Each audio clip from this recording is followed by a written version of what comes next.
Decluttering. Something that some of us have a lot of experience with, and some of us not really. For me, everything changed 21 years ago. I had to declutter because I was moving abroad. And I was trying to use the tactics that I had read about, and they don't always work well. So many years ago, I used another trick.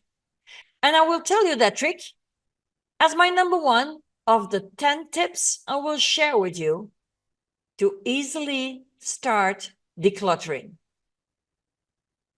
1, forget about everything you read and do the opposite. What do I mean with that?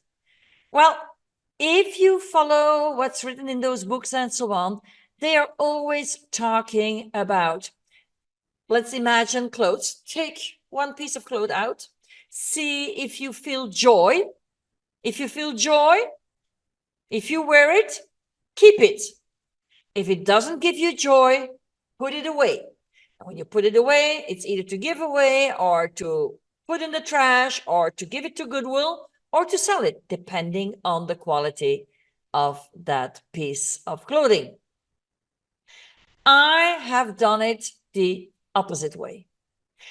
21 years ago, I was getting ready to move to Spain, and I can only take a limited amount of stuff with me.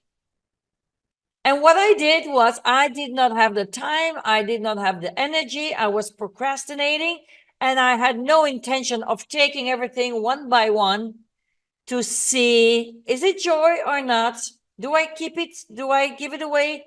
Or so on.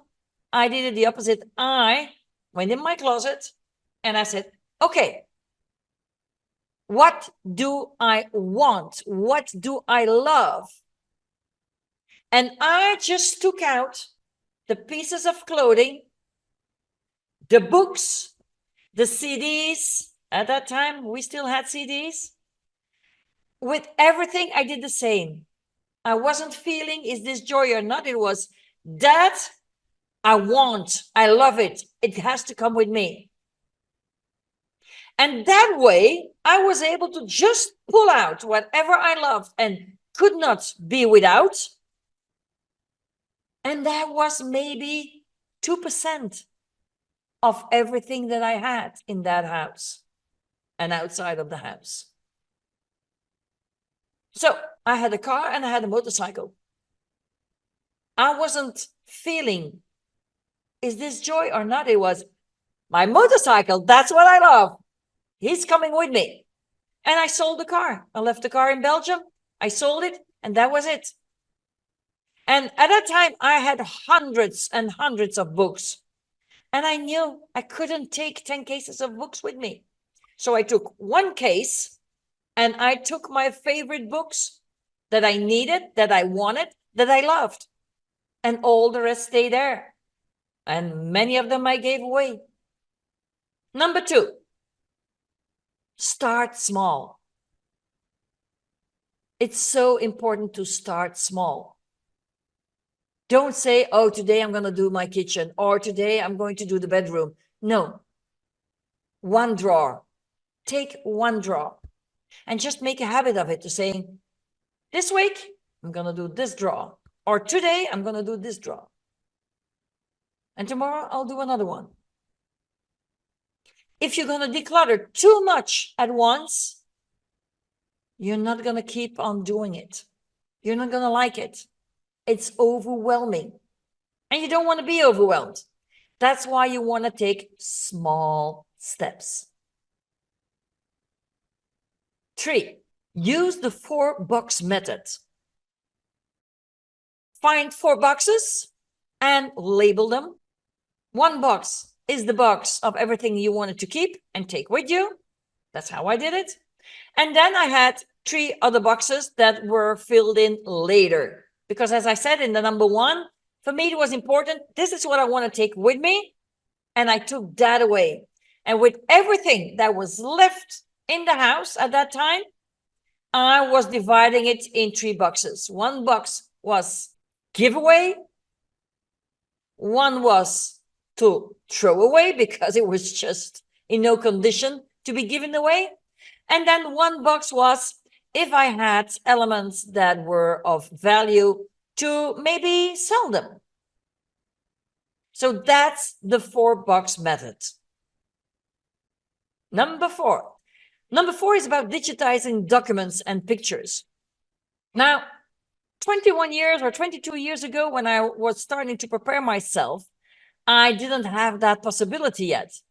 But right now, I am decluttering again because I am going to move from a big house with up to 7 possible bedrooms to a very small house with only 1 bedroom. And as it's a lot smaller, again, I have to declutter. And again, I'm doing the same principle with first taking out what I really want to have, starting small. And now, with technology being a lot better than 21 years ago, I am also digitizing documents and pictures. Because, you know, all my books with the pictures from the last 40 years, it took an immense amount of room. And nowadays, you can just digitize them. So I have my printer with a scanner, and I have just been digitizing all these pictures.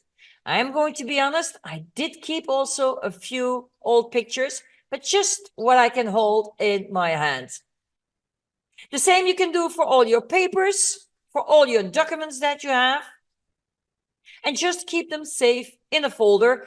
And remember to make a copy somewhere in case your hard drive breaks. You want to have a copy somewhere, or you can upload them to a cloud. 5, 1 in, 1 out. One advice they usually give with decluttering is when you buy one, you have to throw one away or give one away. So for example, if we're talking about shirts, if I buy a new shirt, I have to remove one of the shirts that I have and either give it away or throw it away if it's old. But in the last few years, I have gone further. For me, it was also a way of avoiding to buy stuff, is when I buy a new one, I have to take 2 out. And sometimes that is pretty easy because usually we always have shirts that we may not have been wearing for a year or 2 years. And I even discovered some I hadn't been wearing for more than 2 years. So then it's easy to say, okay, when one new comes in, 2 need to go out. This, of course, prevents accumulation and new clutter in your house. 6, set goals. What is your goal? Has it to do with just decluttering a room? Has it to do with moving to another place, which is smaller, just like in my case? Or do you just want to reduce the items that you have in your house? It's really important for you to set your goals first, because then you can work towards them. And it will also help you keep your focus. 7, follow the 12-month rule. Yeah, that's typical advice that they give for decluttering. And that is, if you haven't used it in the last 12 months, then maybe it's time to remove it or to give it away, to sell it, whatever the item is. Because in the end, if you haven't used it in 12 months, you probably don't need it. And if you're unsure about what to do, well, a little tip. Put those items in a box, close the box, and put the box away. And in a year's time, go and have a look what's in there. If you didn't go into the box to get it out, you definitely did not need it and do not need it. So discard it, give it away, or throw it away if it's unusable for somebody else. And finally, declutter regularly. So just with your goals and your objectives, Just make a little habit. For example, 1 hour per week you are going to dedicate to one drawer in the bedroom or in the kitchen or in the living room, and just make a little habit of it. That way you will be decluttering, you will not get overwhelmed, and as it becomes a habit, you will also prevent new clutter coming in. I would like to hear from you. What tips can you share with us, with the community, on how to declutter? Which strategies have you used? Which tips and tricks can you share with us? I would love to read them. Because remember, we are a community and we are here to help each other, to make it easier for each other, and to create a better world with less clutter for us all. And meanwhile, take care of yourself. You're the number one. I'll see you next week.